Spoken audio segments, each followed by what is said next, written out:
stolen my stuff. Has he really? Oh, yes, he has. How peculiar. Yeah, it's never like him. I think he came along and thought, that's a nice blue sock with dinosaurs up the side. I'll have that. And took it onto his mat. And then I think he saw the slinky and thought, that's a nice rainbow slinky. I'll have that. And then came across a car and thought, that's a nice yellow car. I'll have that, and put them all on his mat. That reminds me of another story. Me too. Burglar Bill by Janet and Allan Ahlberg. Burglar Bill lives by himself in a tall house full of stolen property. Every night he has stolen fish and chips and a cup of stolen tea for supper. Then he swings a big stolen sack over his shoulder and goes off to work, stealing things. Every morning, Burglar Bill comes home from work and has stolen toast and marmalade and a cup of stolen coffee for breakfast. Then he goes upstairs and sleeps all day in a comfortable, stolen bed. One night, Burglar Bill is working in a little street behind the police station. When he comes to the first house, he climbs in through the bathroom window and shines his torch around. That's a nice toothbrush, says Burglar Bill. I'll have that. And he puts it into his sack. When he comes to the second house, he climbs in through the kitchen window and shines his torch around. That's a nice tin of beans, says Burglar Bill. I'll have that. And he puts it into his sack. When he comes to the third house, he climbs in through the bedroom window and shines his torch around. That's a nice hat and coat and pair of trousers and socks and shoes, says Burglar Bill. I'll have them. And he puts them into his sack. When he comes to the 16th house, he stops. There, on the front step, is a big brown box with little holes in it. That's a nice big brown box with little holes in it, says Burglar Bill. I'll have that. In the distance, the town hall clock strikes 5. Time to stop work, says Burglar Bill. He swings the sack over his shoulder, picks up the box and goes home to have breakfast. After breakfast, Burglar Bill plays with his cat by the fire. Suddenly, he hears a noise. Sounds like a police car, says Burglar Bill. But the noise is coming from the big brown box, and it's getting louder. Sounds like 2 police cars, says Burglar Bill. He creeps up to the box and raises the lid. Blow me down, he says. It ain't no police cars. It's a baby. Burglar Bill puts the baby on the table. What was you doing in that box, baby? He says, but the baby only keeps on crying. All alone, says Burglar Bill. He pats the baby's little hand. A orphan. But the baby only keeps on crying. Then Burglar Bill says, I know what you want. Grub. Burglar Bill gives an apple to the baby. But still the baby cries. He gives a slice of toast and marmalade to the baby, but still the baby cries. He gives a plate of beans and a cup of tea to the baby. The baby eats the beans, throws the cup of tea on the floor and starts to laugh. That's better, says Burglar Bill. I like a few beans myself. Burglar Bill sits by the fire and wonders what to do. The baby is crying again. He gives the baby a football to play with. The baby throws the football at the cat and keeps on crying. He gives the baby a book to look at. The baby bites a hole in the book and keeps on crying. He sings a song and plays the piano to the baby. The baby cries louder than ever. He falls off the piano stool and bangs his nose on the floor. The baby laughs and shouts, "Again!" "Again?" says Burglar Bill. He rubs his nose. "I didn't want to do it the first time." Burglar Bill bounces the baby on his knee. "So, you can talk," he says. "Say Burglar Bill." "Burglar Bill," says the baby. "Say Peter Piper picked a peck of pickled pepper," says Burglar Bill. "Burglar Bill," says the baby. Suddenly, Burglar Bill feels his knee getting wet and smells a smell. "Pooh," he says. "I know what you want." "Pooh," says the baby. Burglar Bill changes the baby's nappy. He doesn't have another one, so he uses an old bath towel instead.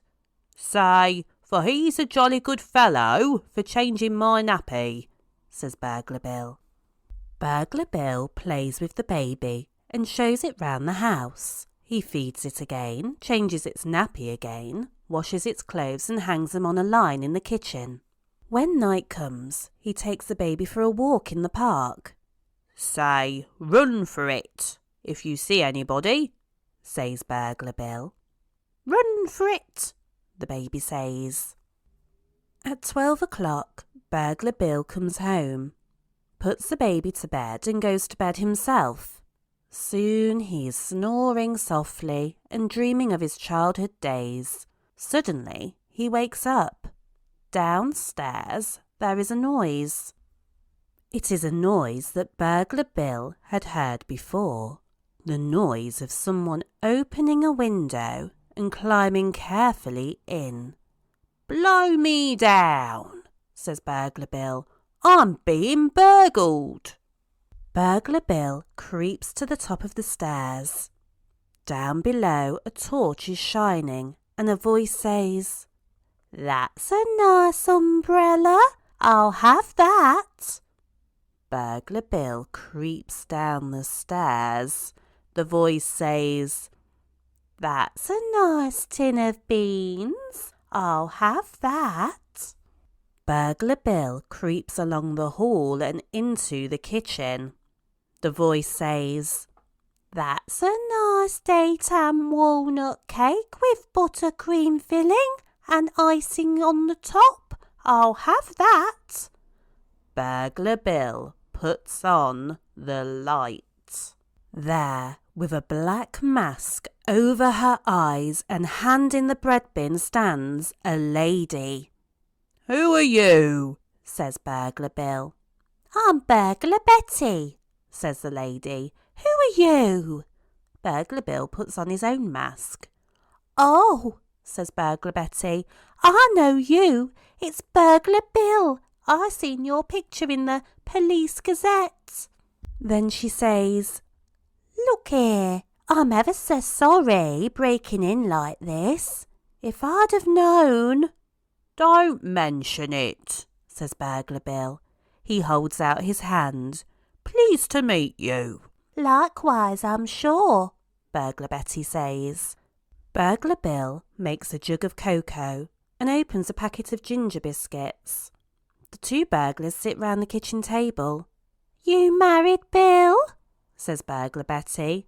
"No," says Burglar Bill. "The right woman never come along." He offers the biscuits to Burglar Betty. She takes one and dips it into her cocoa. "Only I just wondered," she says, "seeing these baby things." "Oh, I got a baby," says Burglar Bill. "Found it on a doorstep, in a box." "In a box?" says Burglar Betty. "That's right," says Burglar Bill. "A big brown box with little holes in it." "A big brown box with little holes in it?" says Burglar Betty. "That's right," says Burglar Bill. "Well, blow me down," says Burglar Betty. "That baby's mine." The two burglars hurry upstairs to the baby's room. "That's him," says Burglar Betty. She swings the baby in the air. You see, he's got this little birthmark on his leg, and these are his own little clothes as well. What his grandma knit him. Back in the kitchen, Burglar Bill makes a fresh jug of cocoa and opens a packet of arrowroot biscuits. Meanwhile, Burglar Betty tells him how she lost the baby. You see, I just left him on that doorstep for a minute while I was burgling the house. And when I come out, he was gone. I thought the police had got him. I only thought it was a useful sort of box, says Burglar Bill. I never knowed there was a baby in there till I got it home. Burglar Betty gets ready to leave. I suppose your husband'll be glad when you get back, says Burglar Bill. No, he won't, says Burglar Betty. I ain't got no husband. She dabs a little hanky to her eyes. You see, I'm a widow lady. Burglar Bill walks through the town with Burglar Betty and the baby. You know, Betty, he says, getting burgled like that give me a fright. I know what you mean, says Burglar Betty. Losing my baby like that gave me a fright. I can see the error of my ways, says Burglar Bill. I've been a bad man. Me too, says Burglar Betty. I've been a bad woman. I've been a terrible woman. Just then, the baby starts to cry. Shh, says Burglar Betty. You'll have the police after us. Burglar Bill looks over his shoulder. From now on, I'm going to lead a honest life, he says. And all them things I've pinched. All them things I've pinched as well, says Burglar Betty. All them things, says Burglar Bill. Mine and yours, Betty. We're going to take them back.